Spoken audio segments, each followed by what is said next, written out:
obviously we're not in Paris today. We are doing a day trip to the Château de Fontainebleau. We are already here. We're about to get our tickets. We're in the garden right now, and let me tell you, it was a trek to get here. If you want to know a little bit more in detail how I got here, please comment in the chat below and I will take you all around me. But basically we took a bus, a train, a bus, and now we're finally here, pretty much after 3-4 hours. Let's get started and explore.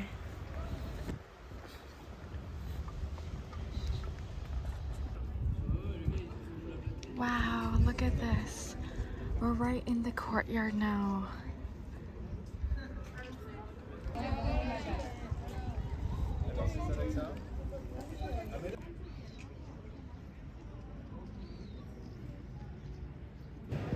Here we are.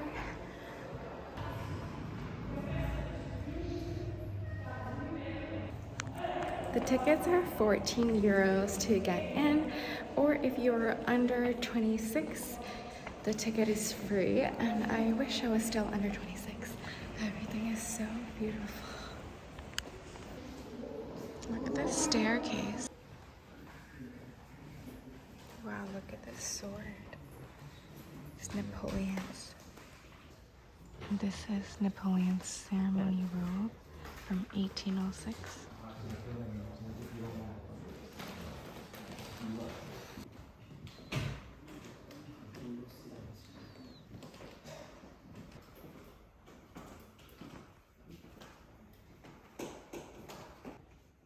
This was Napoleon's tent he brought along with all the necessities, including a globe a day while he was traveling with his armies. This is an oil painting of Napoleon painted in 1812. This is where Napoleon's second child, Napoleon II, was born in his cradle. If you've ever been to the Versailles before, this was another palace that the King of France used to reside. Wow, this is so beautiful. And I love the black and white tiles on the ground. The paintings are so realistic. They're amazing. And again, this is Napoleon I in his grand splendor. We just took a tour of paintings and clothing and some remains of Napoleon's era.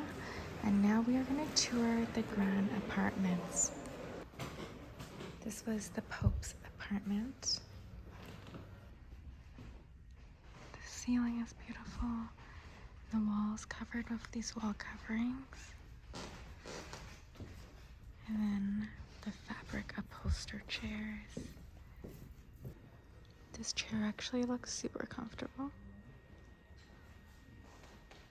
The tapestries are so cool. They're so big. Ceiling height. I think I would find it at the thrift store and definitely snap it up. This is one of the bed chambers. The curtains go up so high, and if you actually look a little closely, there's Cupid sitting right at the top near the ceiling. Wow, this is the bedchamber for Anne of Australia, and it is so richly decorated. Literally every single inch of the room, including the entire ceiling and the entire floor, is covered with decor, paneling, tapestries. Wow, this is my favorite room so far. What do you guys think? The intricacies of this bedroom is beautiful. I love that actually leaves and acorns just for the posts. Even just this area itself probably would have taken hours and hours. This is Anne of Austria's reception room, and the ceiling is what caught my eye at first. It's a ceiling known as planets, and it's this amazing woodworking. Oh my god, the tapestries are actually kind of gruesome if you look at them closely. This guy ripped off this other dude's head. Everything is so beautiful and so intricate. And there's someone playing piano as well. Let's go have a look at that. Well, we can't see her, but this is an amazing theater room. Can you imagine being dressed like this?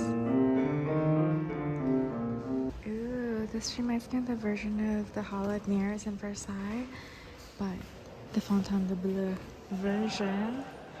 And I love it. Look at the ceilings. The geometric shapes make it so interesting. It's such intricate wood carvings. Let me show you a closer look at a couple of these.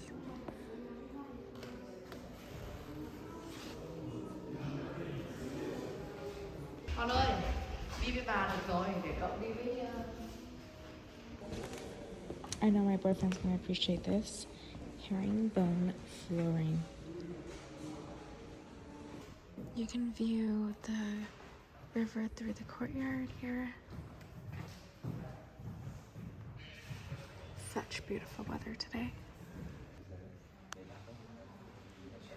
This is the most beautiful and largest and most intricate and colorful vase I've ever seen in my life.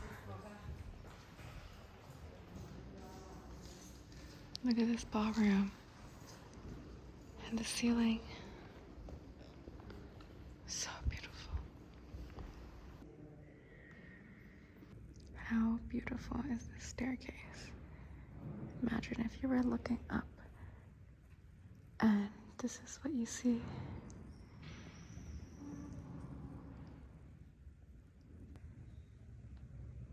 Photon chapel.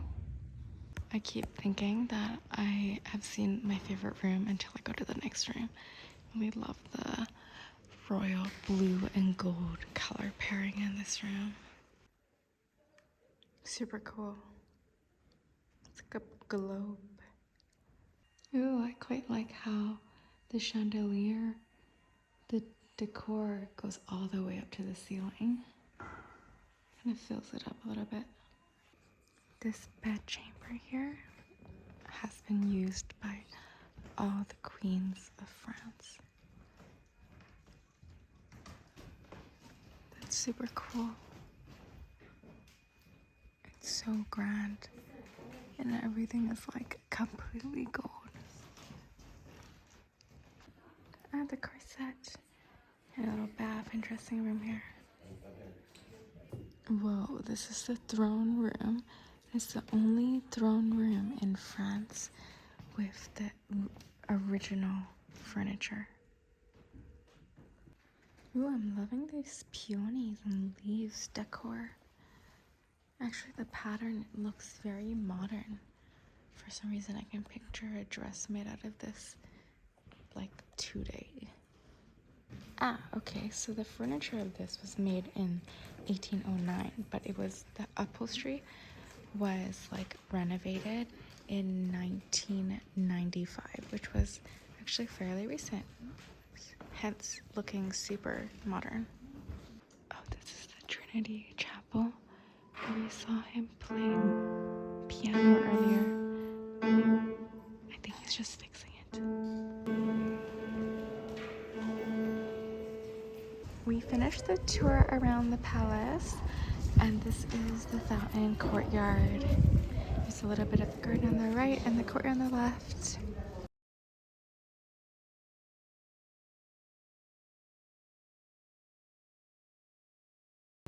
And that marks the end of our visit today at the Château de Fontainebleau. It was gorgeous. I would say it's definitely less touristy. I came right in the morning. I tried to come as early as I could, but I missed my train, blah, blah, blah, blah. But it took like a while to get here. This is further out than the Versailles. If you had to choose one place, I would definitely recommend the Versailles. It is like the known like tourist destination you should go to, and it is, I have to admit, a little bit more impressive, especially on the exterior. I almost want to say the interior, where you look at like the bed chambers and all the rooms and paintings, those are actually quite similar to the Versailles. Like, I wouldn't say it's like too different. In fact, this was Napoleon's like preferred residence over the Versailles anyways.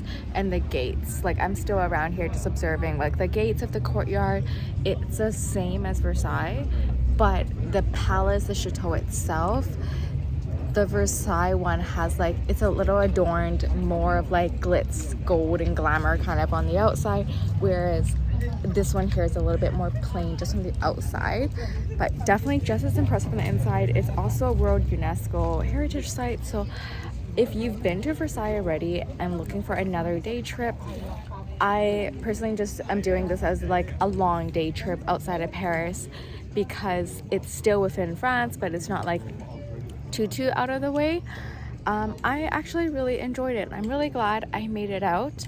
That being said, I would only come here once. I'm probably never gonna do this again. Versailles, I actually went there twice, and the reason being because my best friend wanted to go, and I was like, okay. And the Versailles isn't as hard to get to.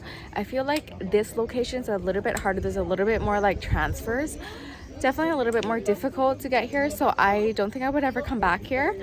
But I am super glad I came, and thank you for coming along the journey with me. Let me know in the comments below if this is a place that you would want to travel to one day. I would highly recommend it if it is your first time. Go once, you're not gonna regret it. Have a great day, and I'll see you in my next video. Bye.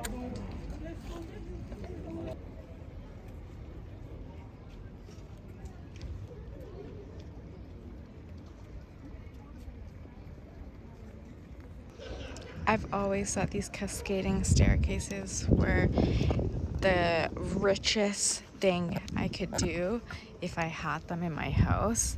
We're gonna just have a quick walk-see over.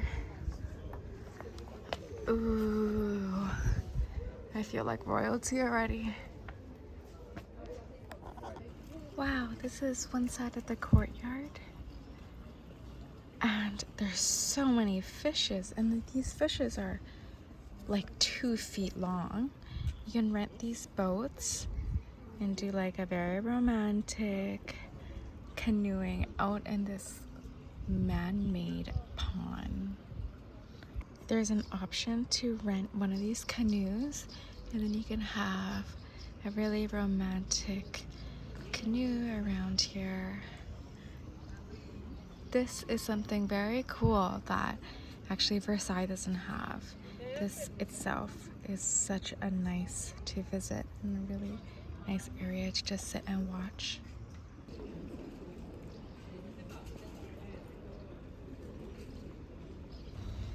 Before entering and as well exiting the chateau, there is the Jardin de Diane, where it's a lovely little park. A lot of people are just like having a seat here, enjoying the view before entering or leaving.